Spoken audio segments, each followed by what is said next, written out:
दोस्तों, भारत का इतिहास बहुत गौरवशाली है। प्राचीन समय में भारत विश्वगुरु था। एशिया की सबसे प्राचीन यूनिवर्सिटी भारत में थी। नालंदा विश्वविद्यालय दुनिया का पहला आवासीय विश्वविद्यालय था। नालंदा को तक्षशिला के बाद दुनिया का दूसरा सबसे प्राचीन विश्वविद्यालय माना जाता है। एक समय ऐसा भी था जब भारत देश विश्व में शिक्षा का प्रमुख केंद्र था। यह विश्व का सबसे बड़ा विश्वविद्यालय था। पुरातात्विक और साहित्यिक सबूतों के आधार पर कह सकते हैं कि प्राचीन नालंदा विश्वविद्यालय की स्थापना गुप्त काल के दौरान 5वीं सदी में बिहार के पटना से करीब 90 किलोमीटर और बोधगया से करीब 62 किलोमीटर दूर दक्षिण में स्थित राजगीर में हुई थी। इतिहास का अध्ययन करने पर पता चलता है कि इस विश्वविद्यालय में करीब 780 साल तक पढ़ाई हुई थी। तब बौद्ध धर्म, दर्शन, चिकित्सा, गणित जैसे विषयों की पढ़ाई होती थी। ऐसी मान्यता है कि महात्मा बुद्ध ने कई बार इस विश्वविद्यालय का दौरा किया था और यही वजह है कि 5वीं से 12वीं शताब्दी के बीच यहाँ बौद्ध शिक्षा की भी शुरुआत की गई। नालंदा विश्वविद्यालय स्थापत्य कला का एक अद्भुत नमूना है। आपको जानकर हैरानी होगी कि इस विश्वविद्यालय में 300 कमरे, 7 बड़े बड़े कक्ष और अध्ययन के लिए 9 मंजिला एक विशाल पुस्तकालय था, जिसमें 90 लाख से भी अधिक किताबें मौजूद होती थीं। नालंदा यूनिवर्सिटी के पुस्तकालय का नाम धर्मगूंज था। इसका मतलब सत्य का पर्वत था। नालंदा यूनिवर्सिटी में भारत के ही नहीं बल्कि कोरिया, जापान, चीन, तिब्बत, इंडोनेशिया, ईरान, ग्रीस, मंगोलिया आदि देश के विद्यार्थी पढ़ाई करते थे। उस दौर में यहाँ literature, astrology, psychology, law, astronomy, science, warfare, इतिहास, मैथ्स, आर्किटेक्चर, भाषा विज्ञान, इकोनॉमिक, मेडिसिन समेत कई विषय पढ़ाए जाते थे।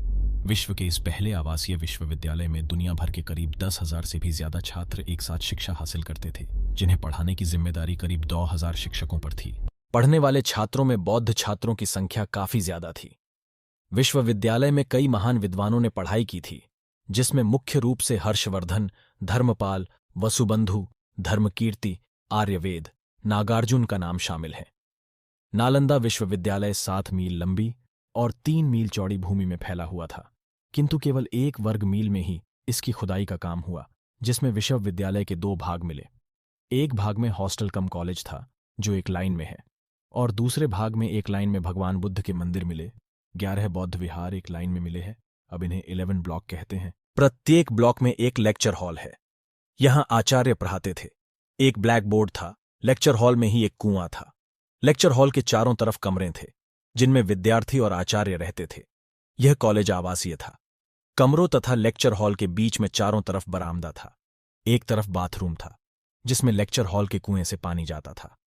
कपड़े धोने के लिए चबूतरा था। रोशनदान भी थे। इस विश्वविद्यालय की एक खास बात यह थी कि यहाँ लोकतांत्रिक प्रणाली से सभी कार्य होता था। कोई भी फैसला सभी की सहमति से लिया जाता था।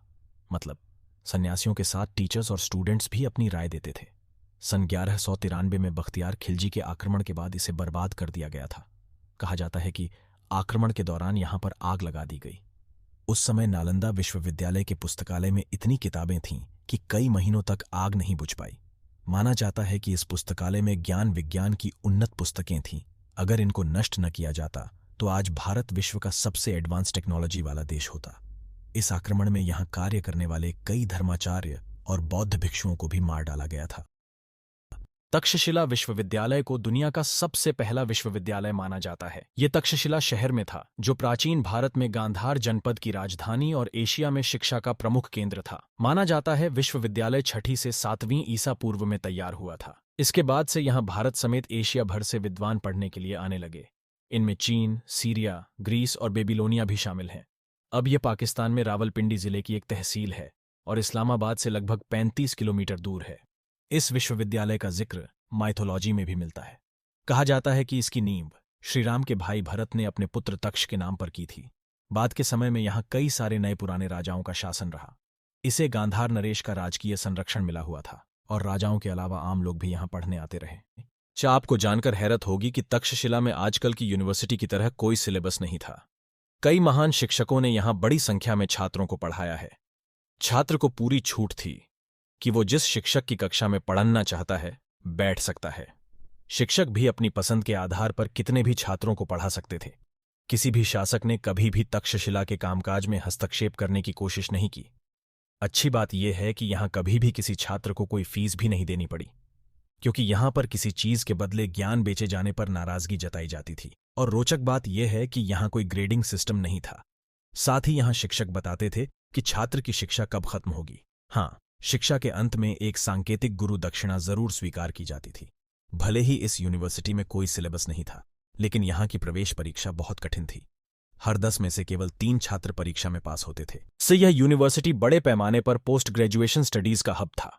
तक्षशिला में भर्ती होने से पहले छात्रों को अपनी प्राथमिक और माध्यमिक शिक्षा कहीं और पूरी करनी पड़ती थी। यहां भर्ती होने के दौरान छात्र की आयु 16 वर्ष हो जरूरी थी।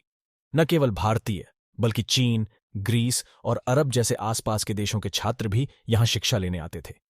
अपने समय में यह दुनिया की सर्वोत्तम यूनिवर्सिटी थी। तक्षशिला में आप लगभग किसी भी विषय का अध्ययन कर सकते थे, चाहे वह चिकित्सा, शल्य चिकित्सा, कानून, शिकार, भाषा, संगीत, ज्योतिष, दर्शन या तीरंदाजी हो।